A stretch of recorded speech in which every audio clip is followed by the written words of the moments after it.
Streisand, the Director Emeritus of Argonne National Laboratory and the President of the Chicago Council on Science and Technology. You have in front of you a detailed bio on our speaker for the evening, Dr. Steve Koonin. I am not going to read it. Steve is one of these multi-interested in everything persons. He's a university professor, a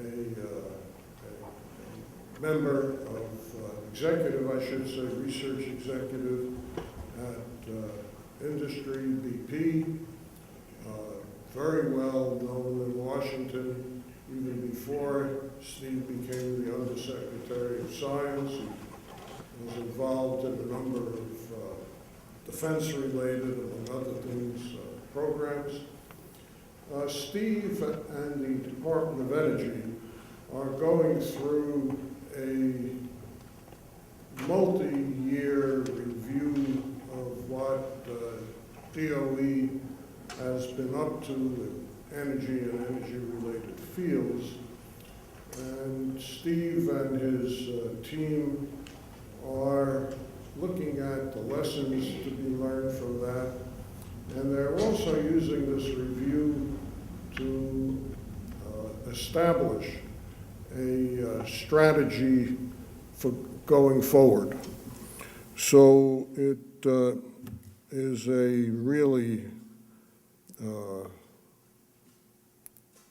really grateful, I should say, to Eric Isaac, the director of Argonne National Laboratory, who acquainted me with the fact that Steve was going to be in Chicago, and Steve has graciously agreed to provide an update on DOE's science programs, and in general, what's up in energy. Steve will handle his own questions. He's been around a lot. He's perfectly capable of doing that. So welcome, Dr. Steve Koonin. Steve.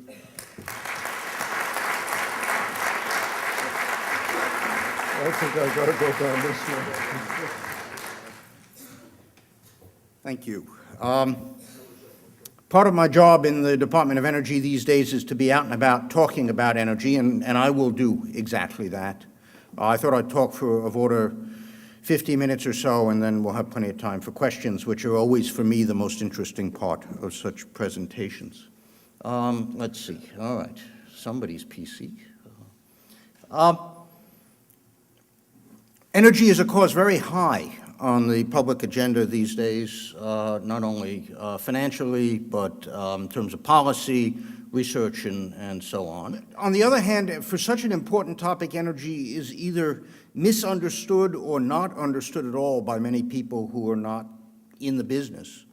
And so I thought what I'd start out by doing is describing for you the nature of some of the challenges that we face as a nation and as a globe in energy, and then talk about some very simple but essential facts about the energy system that really condition the kind of solutions that one might think about for these challenges.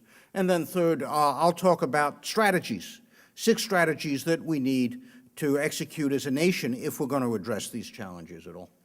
The challenges really are threefold. One has got to do with energy security, and that's mostly about oil. The second has got to do with U.S. competitiveness, and the third has got to do with the environmental issues surrounding energy production and use, and I'm going to spend a little bit of time talking about each one of these, starting with energy security.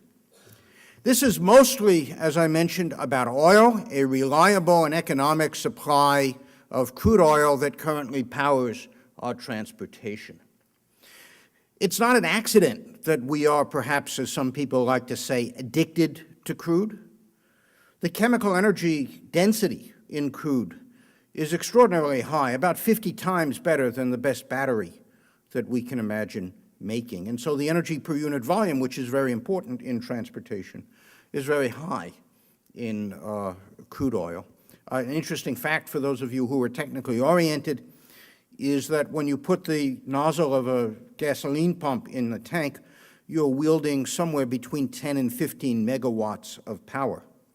And for those of you who know the kind of cables that carry electricity, that's about 100 to 300 times the charging that we're talking about when we try to charge up electric vehicles in terms of energy density. So there's a lot of energy in chemicals. The problem is we don't use it very efficiently.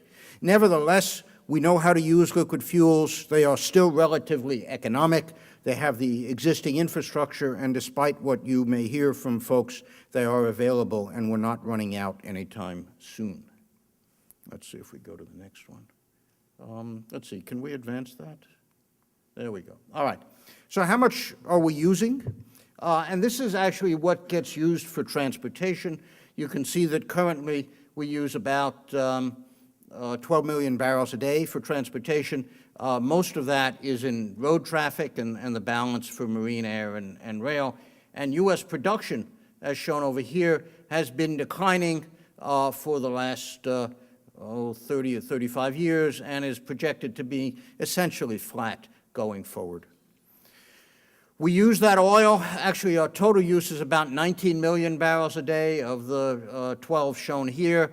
About 60% for highway, another 11% for transportation, and a good chunk for petrochemicals, as shown over there. Of CO2 emissions, about which I will say more in a while, you can see that transportation, when you say energy, most people think transportation. Transportation accounts for about a third of U.S. emissions in total, the other two-thirds coming from power and heat mostly. As we think about crude oil and transportation, the other thing to bear in mind is the vehicle fleet that uses this oil. There are 240 million vehicles on the road right now. It's a number we'll come back to in a while. About 10 million new vehicles in 2009. The average when the economy is doing well is about 16 million new vehicles a year. China, by the way, again, we'll talk about China in a while, is right now 18 million vehicles a year and growing rapidly.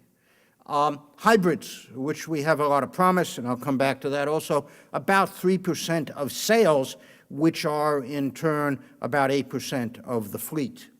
And about 13 million cars and trucks are taken out of use every year. So this gives you some sense of the numbers and the turnover in the ways in which we use this oil. So the next thing to understand is that crude oil is a global market. Despite what you will hear from many people, there is no such thing as foreign oil. There's just oil. All right? And there's a global market for it. The demand is rising as Asia develops and is expected to hit about 105 million barrels a day in about 25 years from now, in contrast to the 85 million barrels a day. Easy oil, there are many different kinds of oil, but the oil that flows relatively economically out of the ground, those reserves are concentrated increasingly in a small number of countries. OPEC, which is the cartel that helps distort the global oil market, holds 40% or produces 40% of the oil that we use every day, but holds far greater fraction of the reserves. And if you look at who's got access to the reserves as shown in this pie chart, almost 80% of the conventional reserves are in the hands of the national oil companies, Saudi Aramco, PDVSA, Petrobras, and so on. And the familiar names of the international oil companies, Shell, Exxon, BP, Chevron, have access to only a small fraction of the reserves. Nevertheless, the international or the non-OPEC countries, non-OPEC producers are producing the majority of the oil every day. Let's see. Let's go back. Right now, the U.S. imports about half the crude that it uses every year. This shows the imports historically and going forward.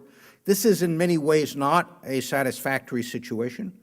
We send about $1 billion a day offshore, 360, 400 billion a year. That's enough to get people's attention in Washington. There's sensitivity to the price in our economy and to the volatility, as is painfully obvious over the last several months. There are geopolitical implications, but it's interesting to note that physically the largest U.S. imports come from Canada. Nevertheless, we are coupled to the global oil price because oil is a global commodity. This, in fact, shows, why is the price at the pump going up and down sometimes, and it shows the correlation between the gasoline price and the crude oil price. And so basically, it's a global market, demand is going up, supplies are being constricted, and hence the price of gasoline goes up. Let's see if we can go to the next chart. This shows, again, annual U.S. imports in billions of barrels per year, starting in 1970. Nixon in 1974, when we imported 36.1%, said in the year 1980, the U.S. will not be dependent on any other country for the energy we need. Okay. He's the guy who started the war on cancer, too, right? Remember? Okay. Ford said, more or less the same thing, and you can go on and on, all right? I'm not going to go through all the quotes. They're sort of interesting.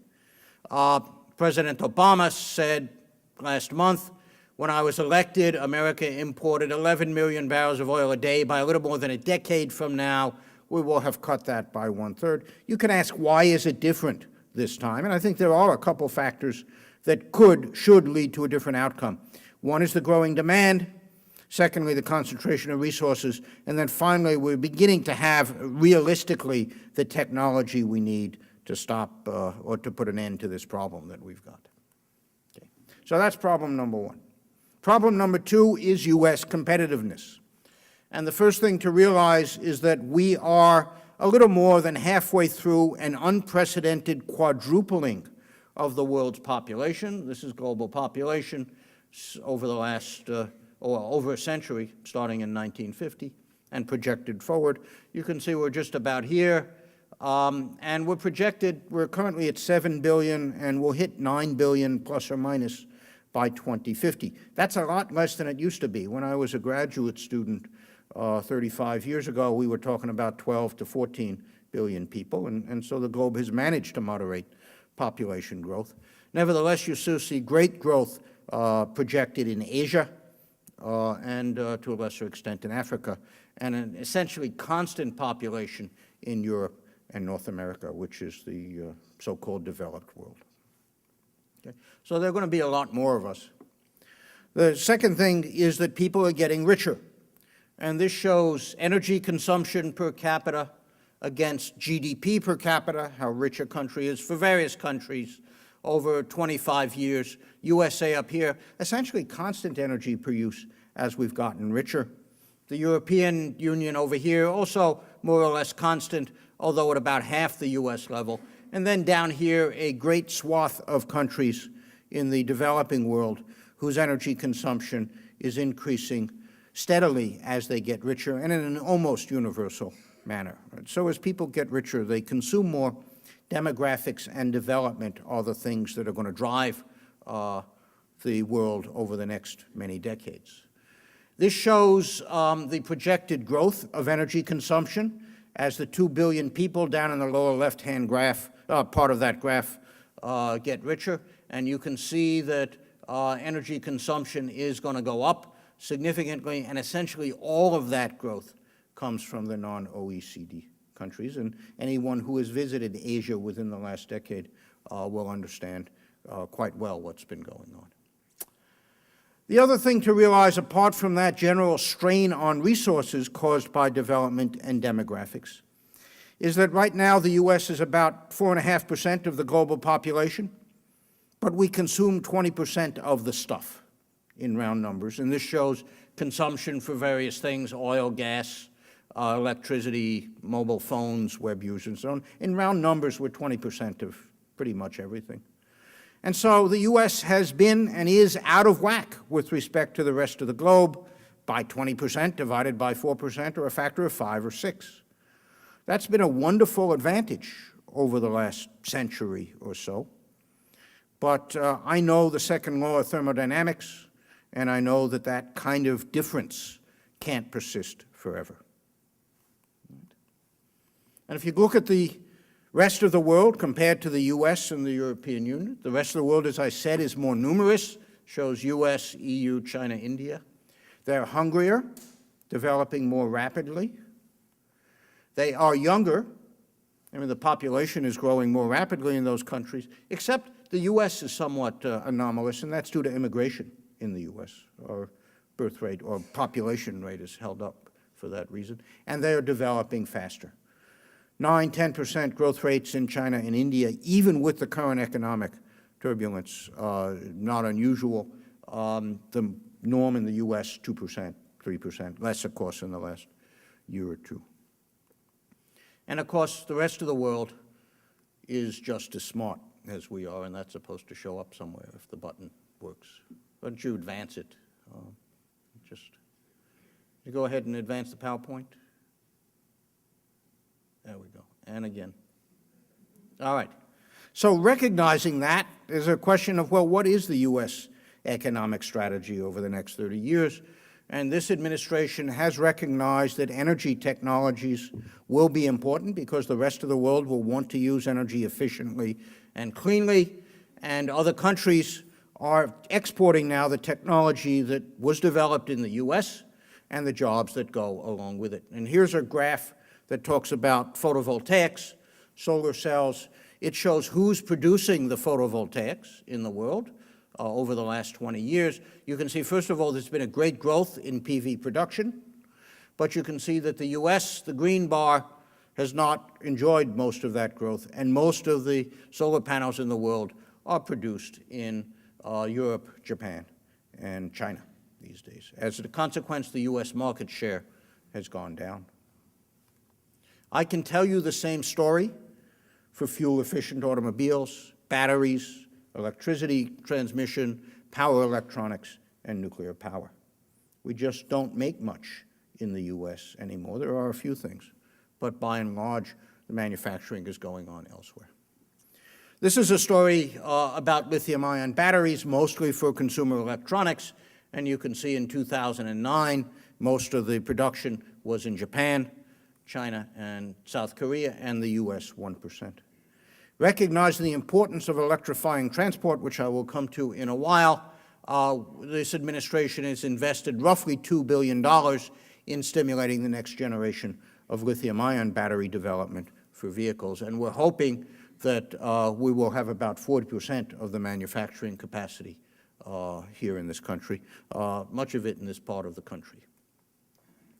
The other thing associated with U.S. competitiveness is the ability of the government to jumpstart R&D. This shows non-defense R&D over the last 60 years, funded by the U.S. government. Energy R&D is that little green bar over here, not the yellow, but the little green. You can see a big jump following the first Arab oil embargoes, and then just a diminishing amount as one goes forward. Big increase in health, of course, as you can see in the top blue bit. Okay? We'll come back to this again, but what you should notice is the relatively small magnitude, about $4 to $5 billion a year now from the federal government in energy funding, and also the fluctuations, which are actually counterproductive to making any progress in energy technologies. The other thing is that the government doesn't have as much money as we would all like. This shows the federal deficit historically and then projected out to the end of this decade to 2020. And I got to tell you, as a citizen, this is a little bit horrifying. And of course, a lot of the discussion, political discussion in Washington, having not much to do with energy funding, is how we're going to navigate that. Those are just the numbers. It's measured in trillions, right? Not billions. All right, that's the second problem, U.S. competitiveness. Third problem, environmental issues, mostly CO2. The CO2 in the atmosphere, shown here, the concentration is going up. It started at 280 parts per million before the Industrial Revolution, was about 310 when Keeling started measuring this curve in the late 1950s, and is currently at about 386 parts per million and going up at about 2 per year. That is affecting the climate, and we see a warming in the global temperatures over the last several decades, consistent with expectations from that increase. If we're going to try to stabilize the concentration of greenhouse gases, CO2 in particular, in the atmosphere, we need to deal with the fact that the emissions are going up at 2 to 3% a year. This is the historical trend of CO2 emissions from fossil fuel use, and you can see the dramatic climb at the end of the 20th and beginning of the 21st century, largely due to growing energy use in the developing world. Now, one thing to understand about CO2, which is really important and is something ill-appreciated by the non-technical public, is that what matters are not the emissions of CO2, but rather the concentration of the CO2 in the atmosphere. Every year, we emit about 30 billion tons of CO2 from fossil fuel use. That goes into the atmosphere, which has 3,000 billion tons of stock. Of that 30, about 15 go back out. They go back into the ocean. They get absorbed by the land. But the other 15 stay in the atmosphere and just help the atmosphere fill up with CO2. And so what I like to say is the emissions are not the problem. They're how fast the problem is getting worse. And in fact, that has profound implications for how easy or hard it's going to be to solve the problem. If we look on the left, this graph shows the emissions in gigatons of carbon, but it doesn't matter. The point is that it goes up, and it goes up with some growth rate, here shown at about 2% going forward. That leads to a rise in concentrations, as about half the emissions stay in the atmosphere. If we are able to make some reduction in emissions through concerted global action, we'll discuss ways in a while, clean electricity, conservation, and so on. Suppose we do some, we're able to do that. Then all one has done is to delay but not prevent the concentration from going up. And if you believe that, let us say, 600 parts per million is the threshold above which you should not go lest you incur great risk to the planet, then you will have delayed but not prevented the concentration from rising. Right? This makes the problem particularly execrable to deal with. Right? We really have to turn emissions over, reduce them remarkably, if we're going to have any hope of stabilizing the concentration at what people believe are prudent levels. Right? That's just science. Let me now turn to the social science aspects of this, or the geography aspects of it. This shows who's emitting over the last 25 years, or well, up to 2005, again plotted against GDP per capita. You can see U.S. emissions, like energy use, pretty high, but constant, not growing much per capita. Europe, again, at a level half as much, and everybody else going up pretty rapidly. And remember, again, there are about 1 billion people up here altogether. There are 2+ billion people down here. The global average today is the height of that red bar, about 4 tons per person per year of CO2.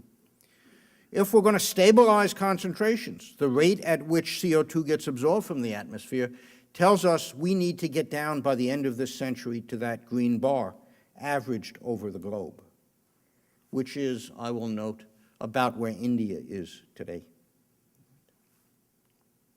If you look at projections for emissions going up, you can see that they're projected to rise dramatically by about 30–35% over the next 20 years, largely due to the growth in the non-OECD countries. So when I was a professor, as I was for almost 30 years, with all of the impunity of an academic, you could look at this and say, you got a problem. When I was in industry with BP, I learned to say, this is a challenge. And now I'm in government, and we call this an opportunity. All right? Okay. So any way you look at it, this is really tough. All right? So them's the challenges, all right? Oil, environment, and U.S. competitiveness. In recognition of those problems, the administration has set some goals. And the formal goals, the official language, is we're going to reduce oil imports by 1/3 by 2025. That corresponds to about 3.7 million barrels a day. We're also going to put 1 million electric vehicles on the road by 2015. We'll have more to say about that in a minute. On the stationary side of energy, by 2035, we'd like to be generating 80% of our electricity from clean energy sources, including natural gas, wind, PV. We'll come back to that in a while. And to make non-residential buildings 20% more energy efficient in a decade. That last one, eminently doable. And on the environmental side, we would like to cut greenhouse gas emissions in the range of 17% below 2005 levels and 83% by 2050. Right. I got to step outside of my administration position for a second and just talk as a scientist. How anybody can get 2-digit precision on something that's 40 years in the future is mystifying to me, but nevertheless. So somebody quipped that the 83 is there because 83 and 17 make 100. I'm not going to go there. All right. Okay. All right. So those are the goals, but as someone said, goals without a plan are just a wish. So how are we going to do this? And in order to understand what you need to do, there are a couple of things you need to understand about the energy system, and I want to go through those for you now. Let's go to the next chart. Somewhat complicated chart, which shows the energy flow in the U.S., about 100 in units of quads, never mind what a quad is exactly. These are the different places that the U.S. gets its energy, the different sources, oil, coal, gas, solar, and so on. These are the different uses: transportation, industry, commercial, residential, and electrical generation in the middle. Lots of numbers here, kind of complicated, but it is well worth studying. You can learn a lot from this chart. I'll come back to it in a minute, what you can learn, but let me talk about some things about the system that is important to know. First of all, it is a system. Those different sources and uses are related to one another, and it's not so easy to change one part without affecting the other parts if you make a significant change. Second, it's big. It moves 1 billion tons a year of coal, hundreds of millions of tons of oil a year, trillions of dollars worth of economic activity. It's about 8% of the U.S. economic activity. It's also expensive. We have a lot of infrastructure built up in this country that produces, transmits, and uses energy. 250 million cars times $20,000 a car, right away you got $5 trillion there. Electrical generation, similarly, trillions of dollars invested. Given the rate at which we can invest from the economy, that conditions how rapidly we can change the system. The second thing, if you can just advance the slide by one click. The second thing is the energy system is almost entirely in the hands of the for-profit sector. Companies, people, not the government, build, design, construct, and use, operate the energy system. The federal, state, and local governments have some influence by setting the regulatory regime and the financial regime, and their motivations often inhibit supply innovation. The government does not have enough money to make the system change on its own. As I mentioned, the total Department of Energy budget for energy research, applied research, is about $4 or $5 billion a year. That hardly buys you one nuclear plant, or to buy 1.5 coal plants or something like that. Right? So it's got to happen through the private sector. The other thing to realize about that circumstance, we just click the slide again, is that industry is in this to make money. They need to do it legally, they need to do it predictably, but the goal is to make money. And so we're not going to get any changes in the system unless we can arrange for somebody to make money doing that, and that means the government has got to arrange things either by driving down the technology, putting in regulations, changing the economic playing field. We go to the next chart. Let me talk a little bit about the supply side here, the different sources and the generation of electricity. One interesting thing to note is that transportation is powered by oil. You can essentially, if we go back one, you can draw a line on this chart between transportation and everything else, and nothing crosses that line. So oil feeds transportation, and transportation is fed exclusively by oil. So that drives me crazy when I hear people, as I have in the high-end media over the last few weeks, saying we're going to fix the oil problem by building more wind turbines, all right? Just doesn't work. They're two different problems, all right?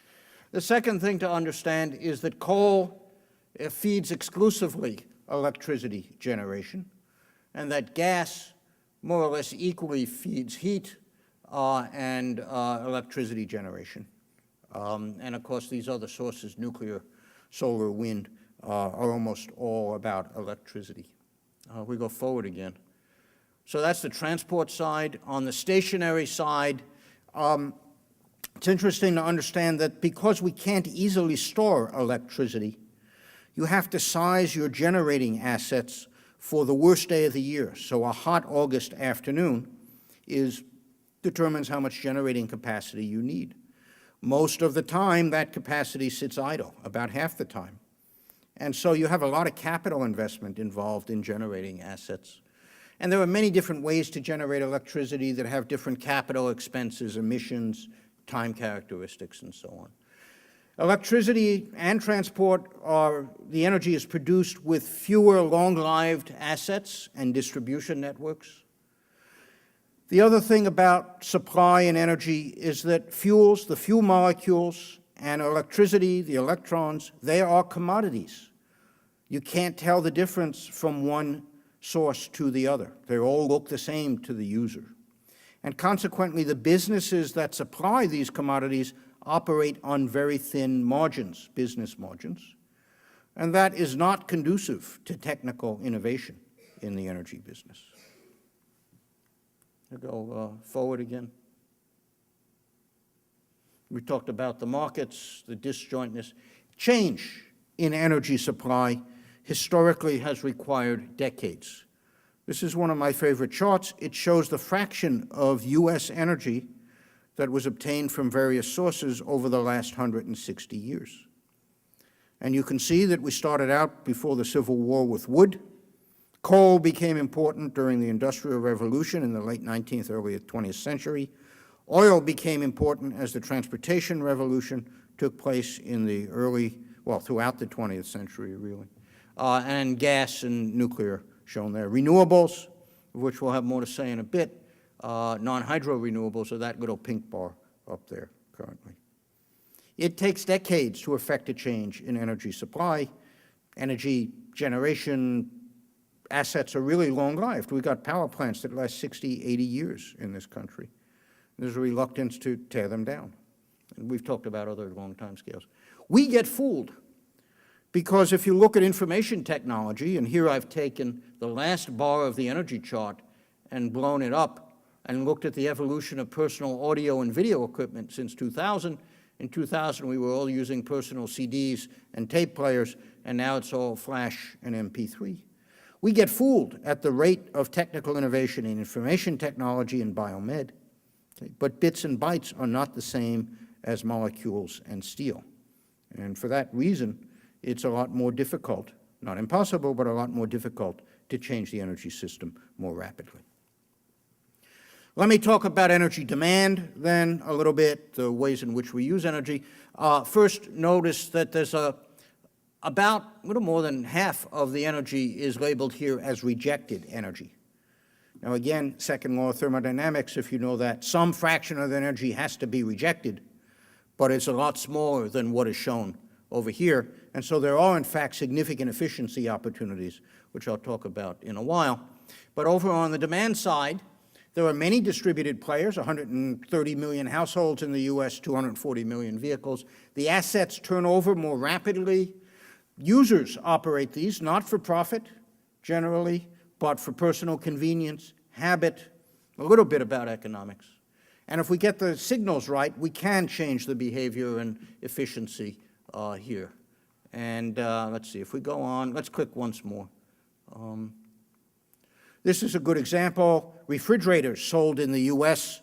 over the last 60 years or so. The energy use per unit, once people started paying attention to it, dropped dramatically.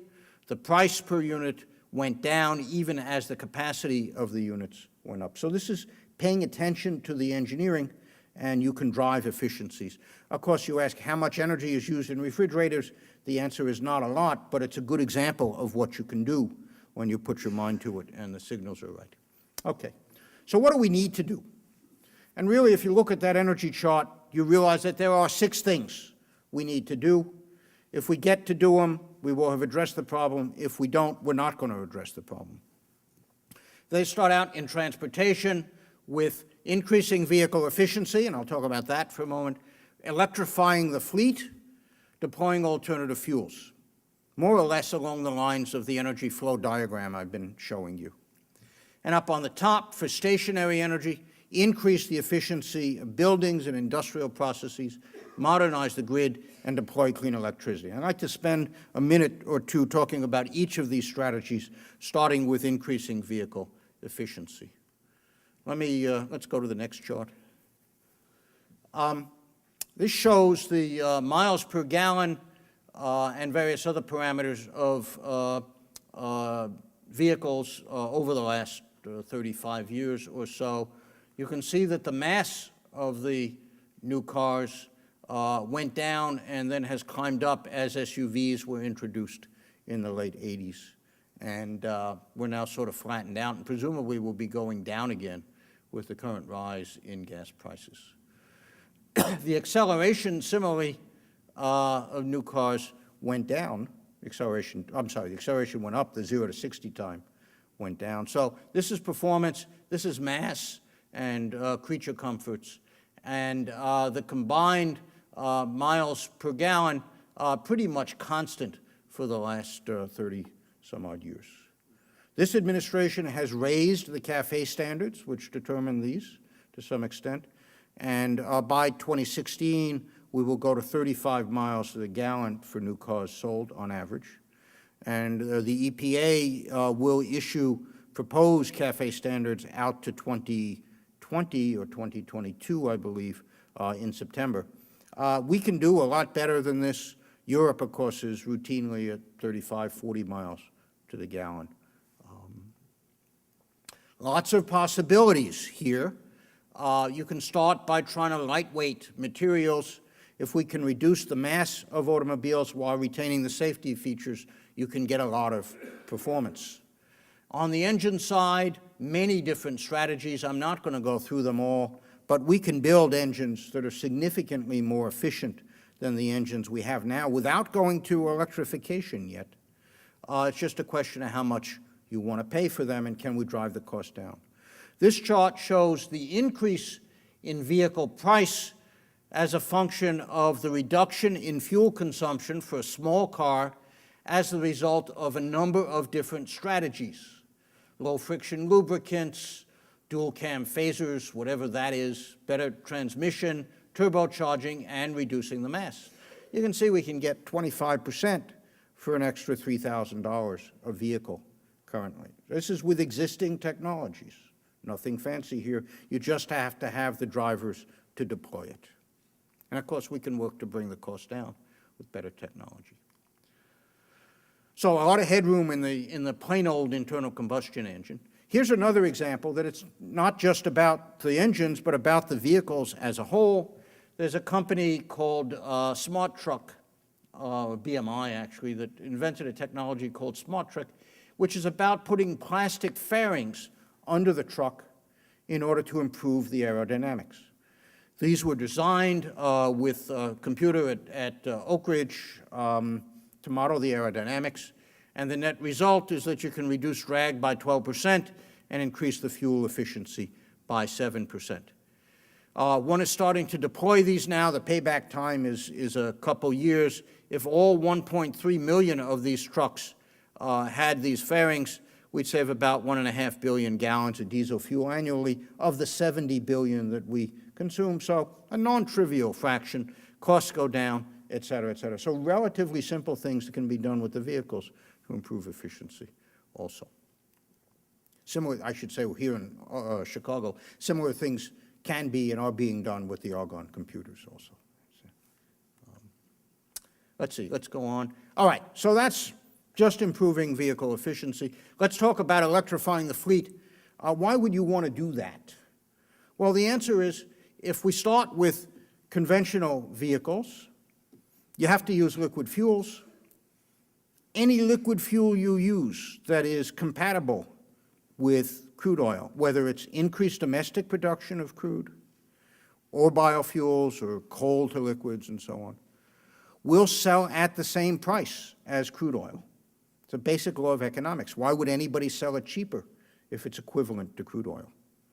And so until we get off of crude as the majority source of energy for transport, we will still be coupled to the global price of crude, subject to its fluctuations and its magnitude. And for that reason, we are looking at trying to get off of crude and use electricity, which can be produced, as you've seen, from a variety of sources.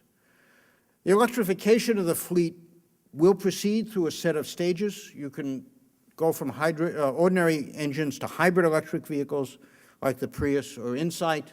You can then go on to plug-in hybrids. We go to the next click, which get some fraction of their electricity from the grid, as well as from gasoline, like the Chevy Volt.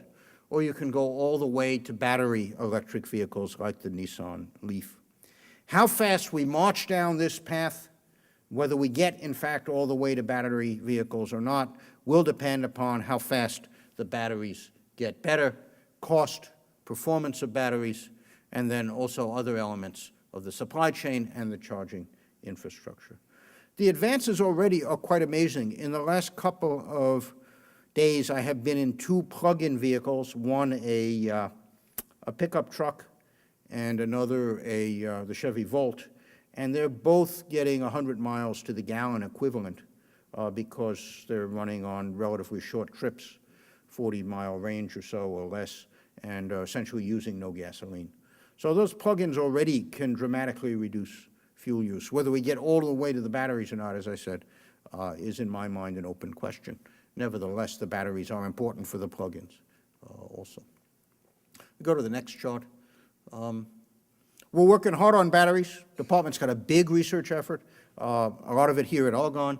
The basic material properties, how do you package these things? How do you actually start to make millions of them per year?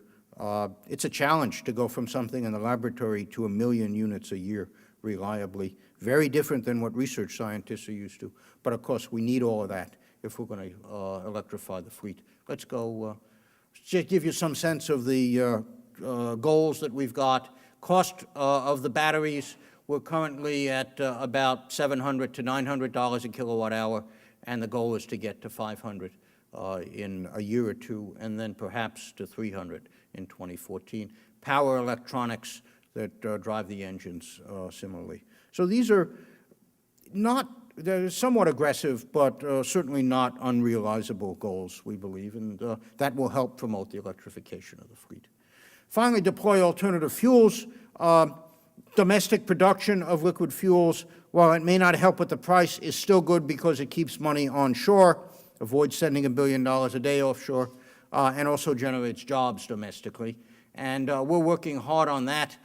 This shows a projected fraction of biofuels growing from currently, even as natural gas liquids and petroleum imports gradually fall. This is a 25-year projection. Biology is a place we're going to get our carbon for liquid fuels.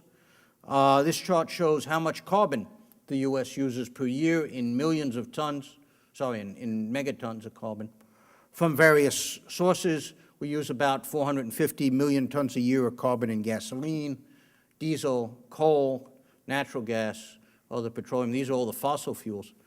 We're looking to agriculture or to biology to help us get carbon, get it out of the atmosphere.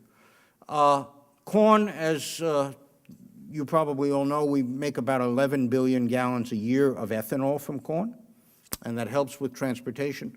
But you can see that even if you took the entire corn crop and converted it all to ethanol with 100% carbon efficiency, you'd only get to 15% of transportation fuels. And so corn ethanol growing it significantly is probably not something we're going to be able to do, never mind the impacts on food. You can see all the other crops, even smaller potential contributions to fuel. I'm particularly amused by the edible fats and oils.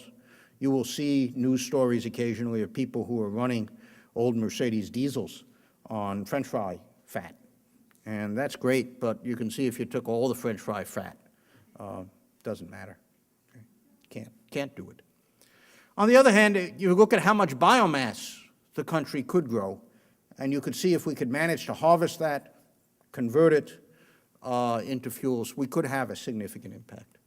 There are many different ways to do it. I'm not going to go through this chart other than to say we're looking hard at trying to generate advanced biofuels using feedstocks that are better than corn and making fuels that are better than ethanol.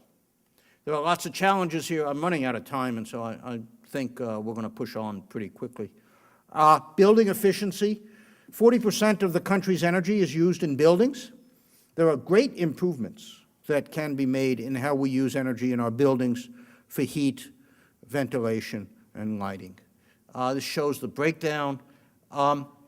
Rather than go through the details, let me just tell you one anecdote. If you go to the National Renewable Energy Lab in Golden, Colorado, one of the DOE national laboratories, they've just finished commissioning a new office building of order 100,000 square feet, offices and so on. The cost to construct that building are actually somewhat less than conventional construction in total, yet it uses energy 2 to 3 times more efficiently than a conventional office building. And the answer is you pay a lot of attention to building design, to the commissioning of the building, how you turn it on, and to the operation of the building, and it can be done.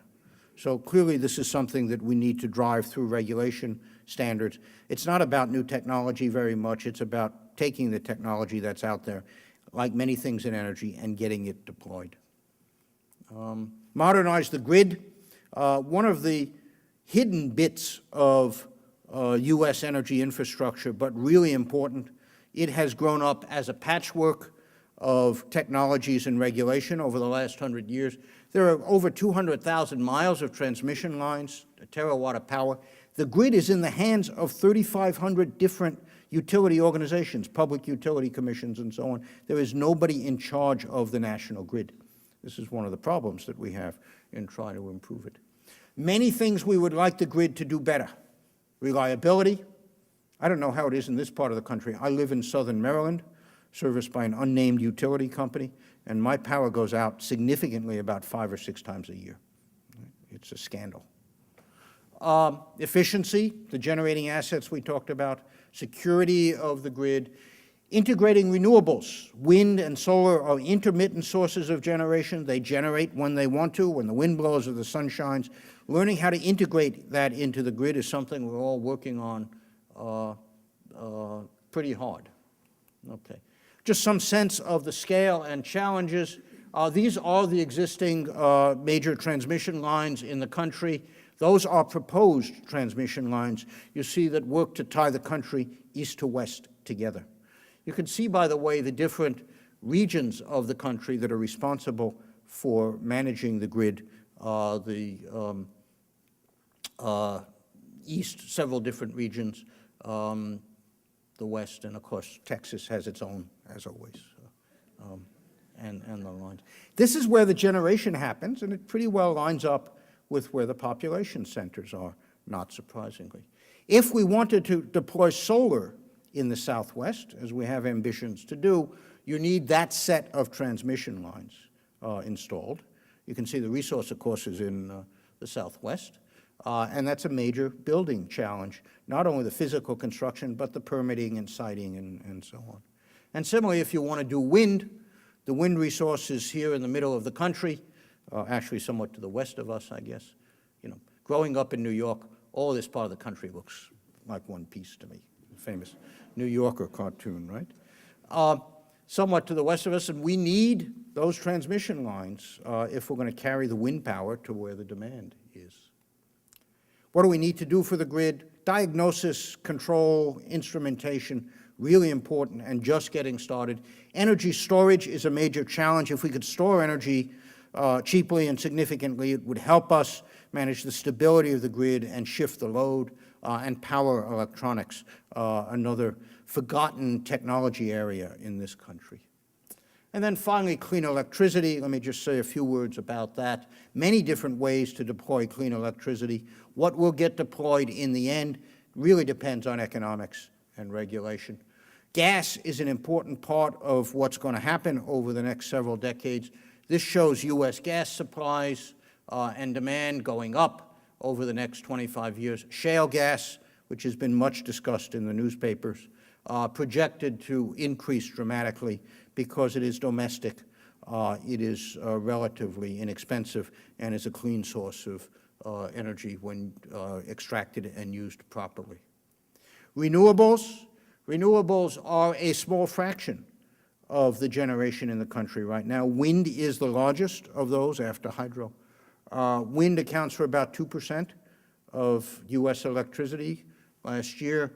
You can see, at least in this projection, that it stabilizes and then biomass grows. What's going to happen in the future, as I said, somewhat unknown, but still a pretty small fraction over the next 25 years, unless something dramatic happens. Costs are an important determinant. This shows the costs of generating electricity from photovoltaics, concentrated solar power, biomass, geothermal, and so on. The benchmark is coal and gas-fired, 3 to 6 cents a kilowatt hour, or nuclear, 7 cents a kilowatt hour. If gas prices remain as low as they are right now, about $4, that will make nuclear, for example, uneconomic over the long term. It needs to rise to about $7 if nuclear starts to break even, which is why you see a lot of people backing off from deploying large nuclear plants. We go forward. We've got an initiative underway in the department to try to bring the cost of photovoltaics down significantly from the current $3.80 per watt down to $1 a watt within a decade or so, and lots of different pieces that need to go into making this happen. I'm not going to go through it in detail, but it is one of the places that we're making a bet. You know, I would like to leave time for questions and discussion. Let me just close by saying there are lots of different players in this and trying to make these transformations happen to address our challenges. The universities, they generate knowledge, they train people, and they help educate the public. They're also credible voices in a dialogue that is frankly confused and often misinformed. The national laboratories like Argonne and the 16 other Department of Energy laboratories operate large facilities that help with the research and programs, and are a wonderful place to integrate disciplines together, as in vehicle technologies, batteries, the grid, and so on. The for-profit sector, the small firms, the venture capitalists, take on high-risk innovation, and also the big firms help take technology to scale, scale being, as I hope I've emphasized, one of the defining characteristics of the energy system. And again, the for-profit sector is just that, and so they optimize what they do under economics and regulation. And then finally, the government. The government's going to do anything differently. It needs to get consistent about its energy policies. As you've seen, it takes decades to make changes here. If the government policies change every 2 years or 4 years with the political cycle, then we're just not going to make any progress at all. So I think the way forward relies first on understanding what the challenges are, and I've tried to do that, explain that to you today, and then consistently pursue strategies that make technical, economic, and political sense. And with that, thanks for your attention, and I'm happy to take questions.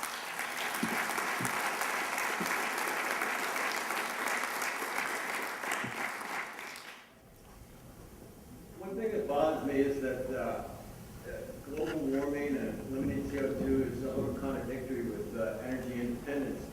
Now, I don't really understand why we're messing around with the CO2 limitation, given that the CO2 emissions in China and Asia are absolutely going to swamp us, and anything we do will make absolutely no difference according to global warming doctrine. Yep.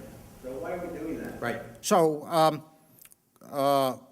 why are we, if I could paraphrase just briefly, since you didn't have a mic, maybe not everybody can hear, why are we messing around with CO2 at all, since China and other parts of the developing world are going to swamp the emissions, already are larger than the emissions that the U.S. produces? And it is a global problem. I think there are 3 reasons why the U.S. needs to pursue reducing its own emissions, which are not, by the way, contradictory with the oil problem, as I'll talk about in a second. The first reason is that clearly any reduction in our own emissions helps. Secondly, the U.S. needs to demonstrate leadership in this. If the U.S. doesn't do anything, nobody's going to do anything. And then finally, there is a business opportunity here. The rest of the world is going to want more efficient, cleaner energy technologies. If we can develop those, manufacture them, it can be an economic opportunity for the country. Now, can we solve the oil problem at the same time as addressing U.S. emissions? Certainly efficiency helps, both of those problems. And if we can gradually electrify the fleet or produce liquid fuels in a way that does not emit, for example, advanced biofuels or colder liquids with carbon capture and storage, then those will be emissions-free. Yeah. Natural gas for transportation, fine. Okay, so we are starting to do that. If you go to Europe, you start to see that.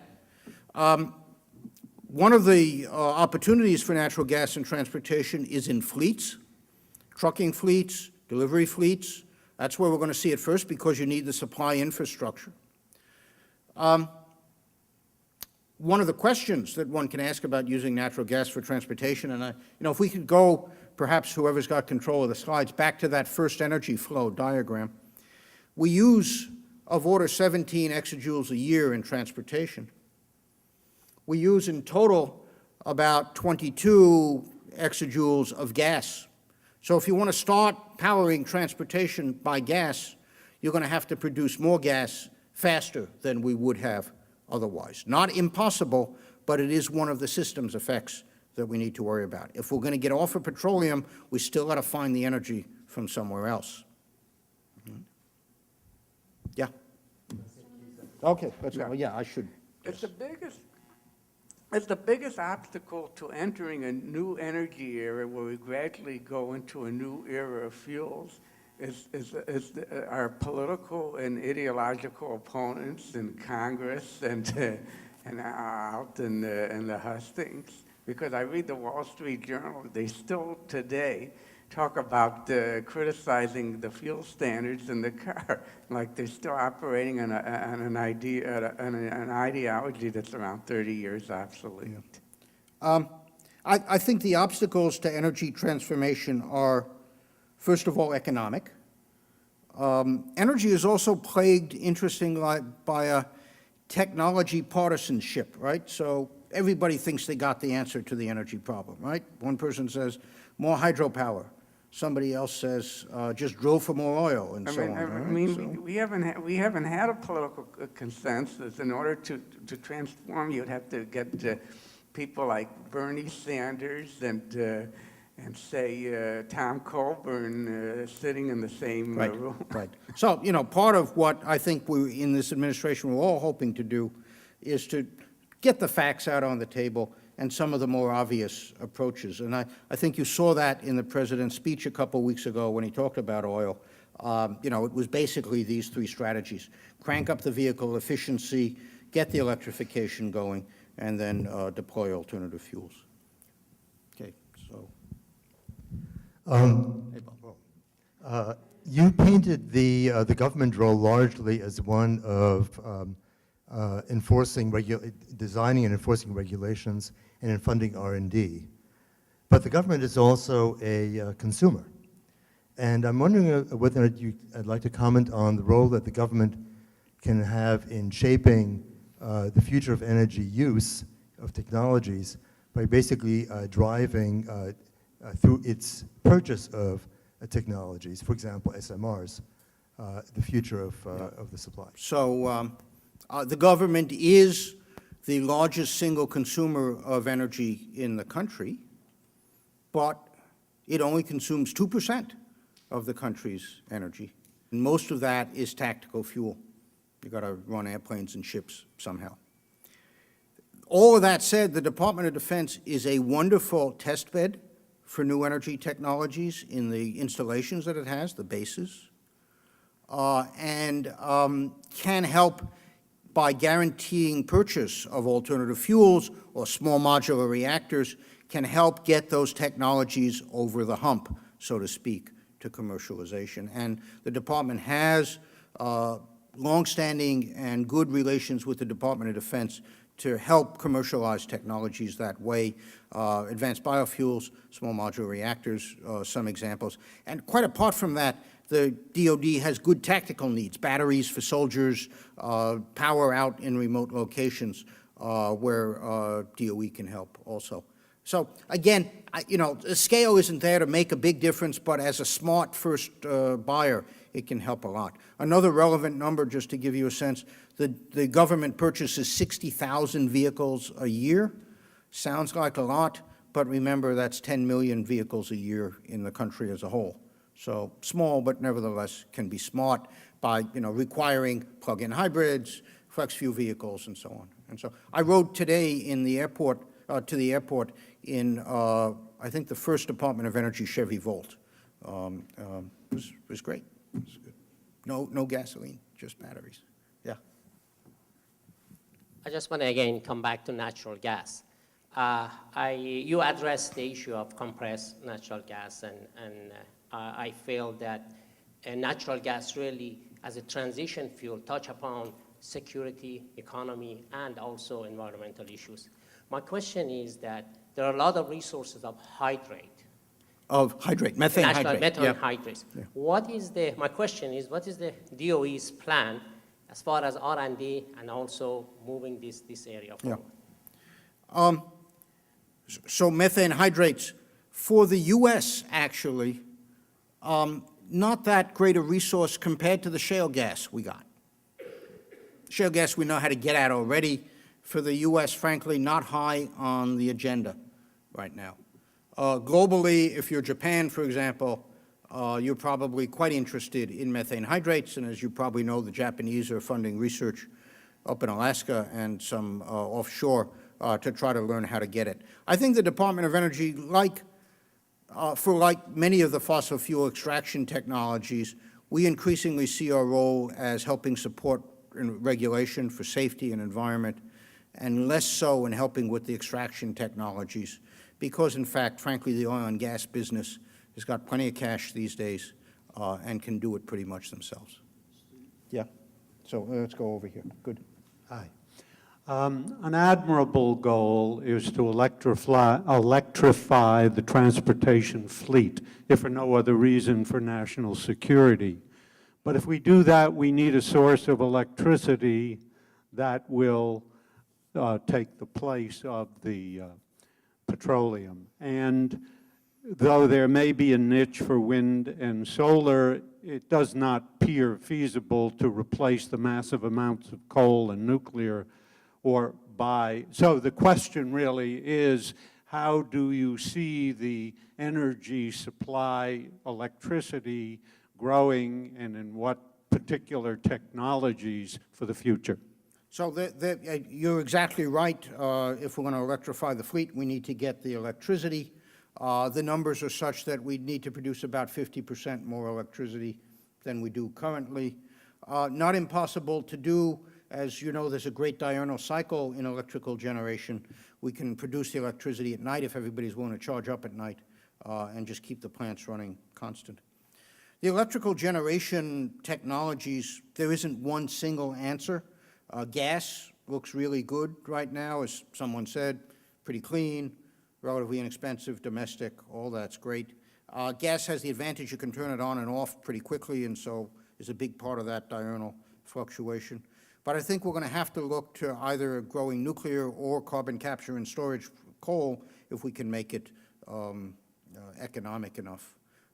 Nuclear is, of course, a whole other discussion, which I'm happy to get into if somebody asks the right question. You touched on R&D funding, and this is a question and a comment, I guess. Is that just direct government funding, or does that account for the R&D tax credit?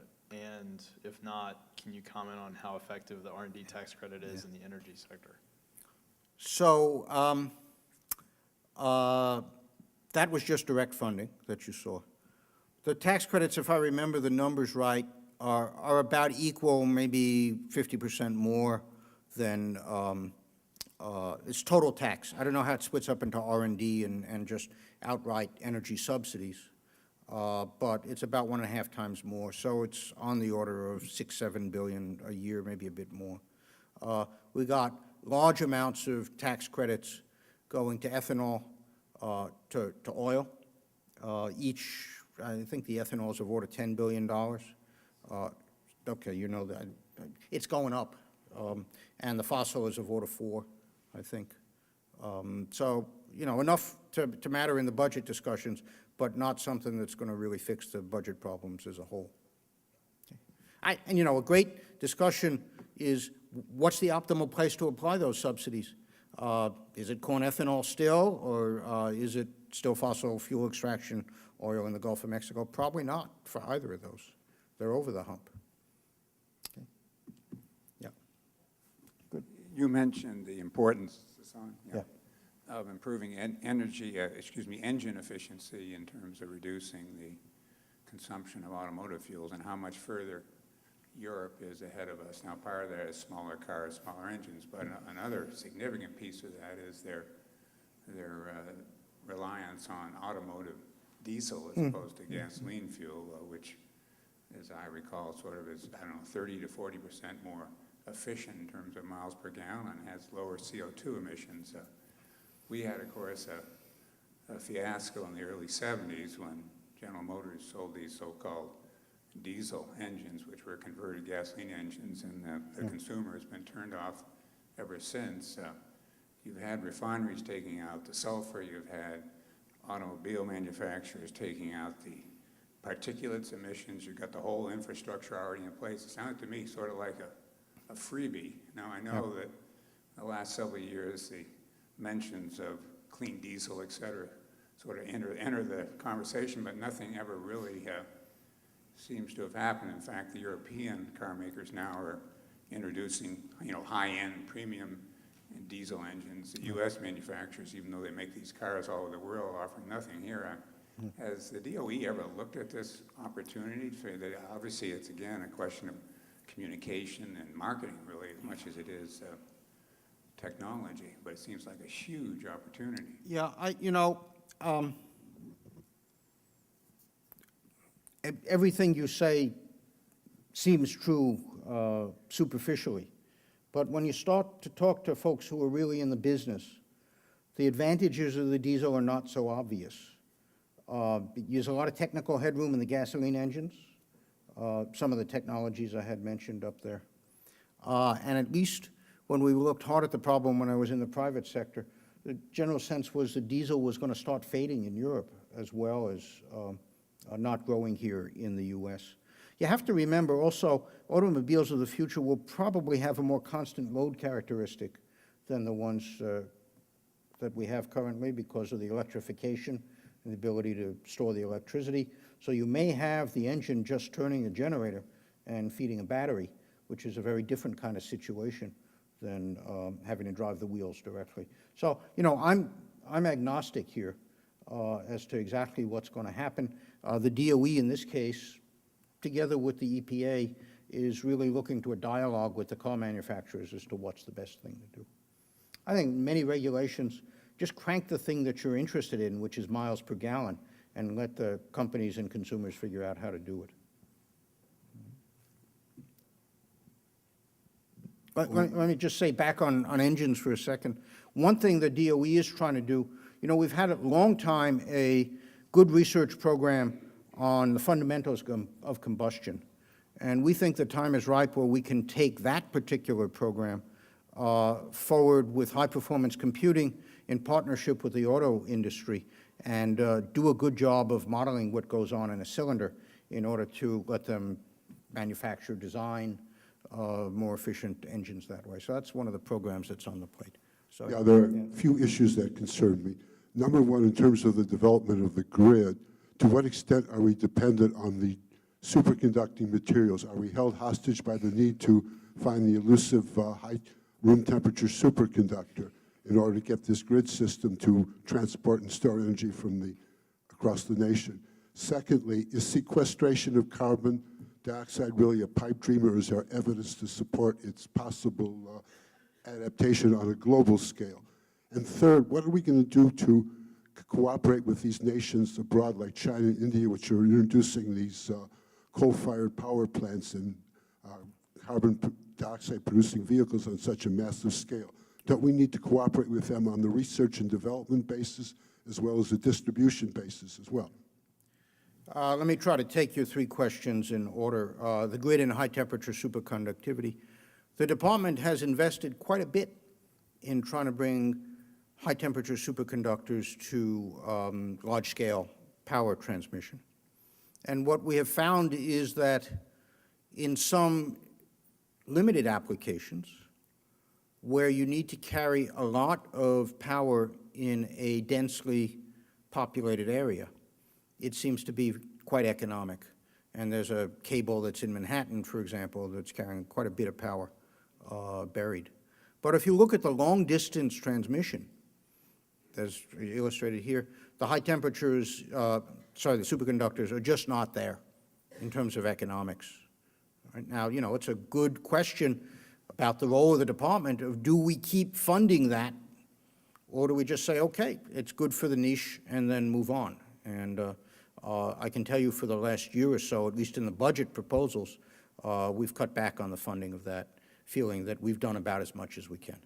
Of course, the companies will dispute that. You can have a good discussion. It's like a lot of these R&D technology. How far do you want to push?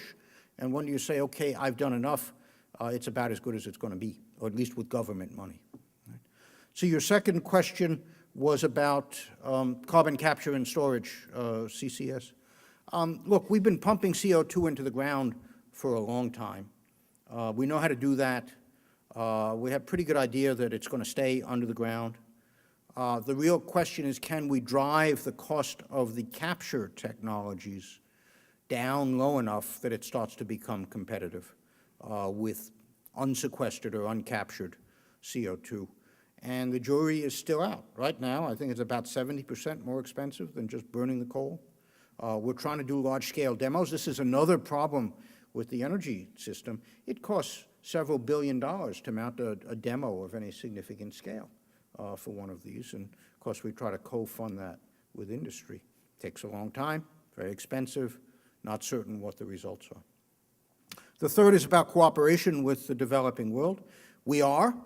There is a program that's about $120 million in total over 5 years, the Clean Energy Research Center between the U.S. and China, in which we're working on 3 areas: carbon capture and storage, building efficiency, in which we all have interests, and advanced vehicle technologies. These are co-funded between the U.S. and China, parallel cooperative research programs. It's not the easiest thing to pull off. Intellectual property issues, sharing of technologies, and so on, cooperate versus compete, all of these questions enter into the discussion. We have similar, though not identical, programs with India, with some of the Gulf states, and so on. So we are trying to have technology cooperation with these countries in the developing world. Okay, thanks. Hello, Blake Davis, Illinois Institute of Technology. I just wondered if you could comment on the resource limitations that we're going to encounter in metals, and especially in rare earth metals, when we try to convert our electrical grid, and at the same time as China and India are also trying to do the same thing. Yeah. You know, like many resources, it's not a question of running out. It's a question of how much are you willing to pay. And you probably know about the mine in California that was shut here in the U.S., and I gather there's some attempt to open it up again. It is, you know, if the price is high enough, people will start looking at new resources. So I don't think we're worried about running out. We are worried about the environmental impacts of the extraction technology, and DOE is working on that. Lanthanides and actinides are not all that different in the periodic, says the physicist, right? It's the same F electrons. You can try to reduce the use by better materials. You can replace the rare earths by finding substitutes. We've got research programs spinning up to look at all that. But the first step is go after new resources, and those exist. Hi. Hi. I often hear comparisons about how we should be responding to the energy crisis, to how this country had its own industrial revolution prior to World War II, or just as we entered World War II, and what we did to change our industrial production as well as allocating our resources. And I'd like to hear comments on that comparison, and I'm also curious if you think it's possible a national response of that magnitude is still possible. Boy. There are many analogies that people use for energy. The most common ones, I'll get to yours in a moment, but are Apollo project, Manhattan project. It ain't that at all right? It's very dimly related to those. Those were discrete technical achievements. They tried to do something that nobody else had done before. They had lots of money. There were no incumbents. Solely governmental projects. In energy, we're trying to change all of society because energy is ubiquitous in society, as you properly pointed out. So the Marshall Plan is maybe a better analogy for what we're trying to do. The ramp up in industrialization in World War II, another example that I hadn't heard before. But look, boy, there was at least a perceived existential threat to the country, and you could get everybody moving in that way. I don't think we have that with respect to energy right now. Perhaps if gasoline prices keep going up, you'll see that kind of national urgency. But, we've seen them go up and go down again, and the people who have their hands on the oil tap and can open it up, as they did in the early 80s, crash the price and crash the government efforts. So this is a much more difficult problem. It's more nuanced than the Axis threat in World War II, and it's more ubiquitous. And I think it starts from understanding as to how we respond to it. Tough, very tough. Yeah. You had a plot up there a while ago about the prosperity of different countries in the world relative to energy consumption. Mm-hmm. And the energy consumption of the U.S. is significantly higher than countries in Europe.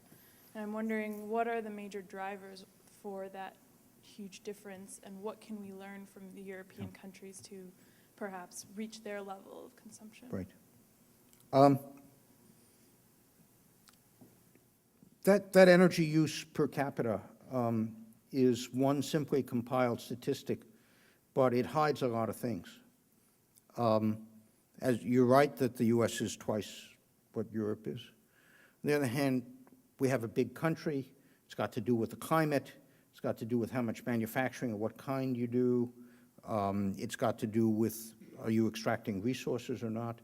Other countries that are high up, I don't know if I had them up there, Canada, Australia, Norway's pretty high. Some of it's got to do with cheap energy, but a lot of it's got to do with climate and industrial mix and so on. Can we be more energy efficient? Of course. Okay. But is that what accounts for our high energy use? Not so obvious to me. It's a good PhD thesis to try to tear that apart.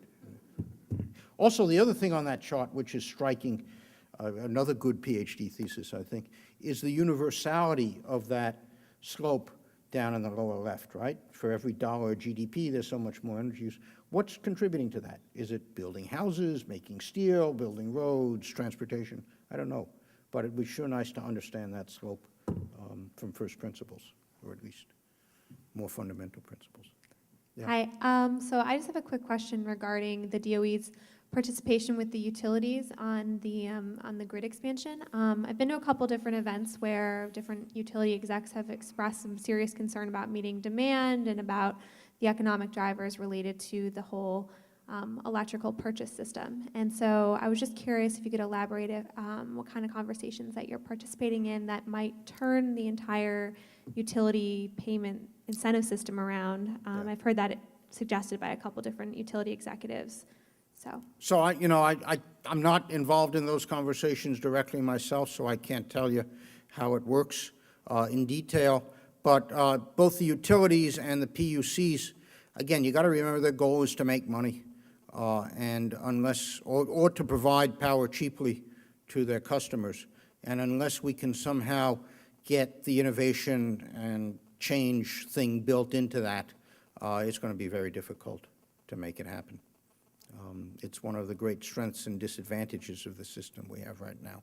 If you look at other countries, France, where you've got a more centrally managed grid, or the UK, it's a lot easier.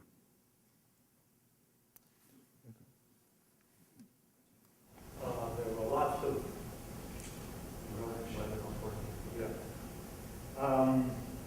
lots of good data and revealing data. I don't believe I saw it, but you can tell me if I missed it, a plot that shows for the U.S., the amount of energy consumed per GDP dollar in real dollars. I have seen it elsewhere, and it's very dramatic, in my view, in that it peaked 35 or 40 years ago, and it's been steadily dropping ever since. Yeah. What's the interpretation? What's Right. the... So it is, I mean that quantity, the energy per GDP, is the slope on that graph, okay? It's the slope of the line on that graph. And what you can see is a lot of the developing countries have more or less the same slope universally. And then as countries develop, their energy use starts to roll over even as their GDP increases, and the U.S. is flat, so the slope is going down. You're right. It's got to do with the deindustrialization of the U.S. It's got to do with growing efficiency. Those are the two things, I think, that drive it. It's a pretty universal phenomenon. Europe, as you saw also, had relatively flat trajectories and consequently diminishing energy intensity as we go up in prosperity. Maybe we'll take one or two more and then call it. I just wanted to keep going with that conversation because the economic story seems to predict that as non-OECD countries develop, that their levels of energy consumption will level off and their population rates should level off the same way that ours have. And I wanted to know if the Department of Energy is interested in doing it. You were plotting the CO2 saturation against time, and you were showing how the saturation is more important than the flow, as far as it's just delaying when we get to some kind of environmental critical mass saturation. So is there any kind of interdisciplinary research that goes on at the Department of Energy combining ecology with the economic story of development to try and predict roughly if we're going to hit some kind of critical mass or how urgent the problem really is? So as Alan mentioned in his introduction, one of the things that is consuming most of my time these days is trying to analyze what our energy programs are doing, what they have done, and how we can do better in the future. And we're out talking to lots of people about that. One of the reasons I'm here is we're running a workshop tomorrow on alternative fuels with some industry and lab folks and so on. And one of the things we hear consistently from many people is that social science, whether it's the economics, the politics, the anthropology, is as important as the technology. And the department, having been associated with the department for 30 years, I can say this, we're a bunch of technical types mostly.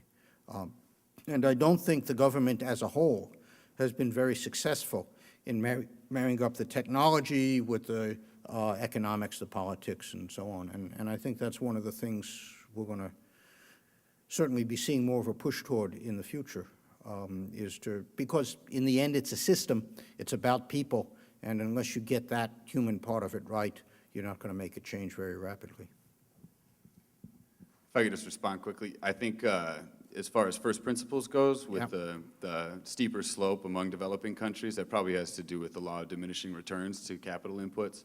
Energy inputs probably don't mean as much to output in our economies, where information and combinations of ideas and innovations mean a lot Yep. towards growth, whereas they mean a lot in poorer countries. Yeah, but tell me then why it's so many gigajoules per dollar. Excuse me? Tell me what the slope is, right? So there's the physicist talking now, right? Right. And I should be able to get to within a factor of 2 from more or less first principles why the slope is what it is.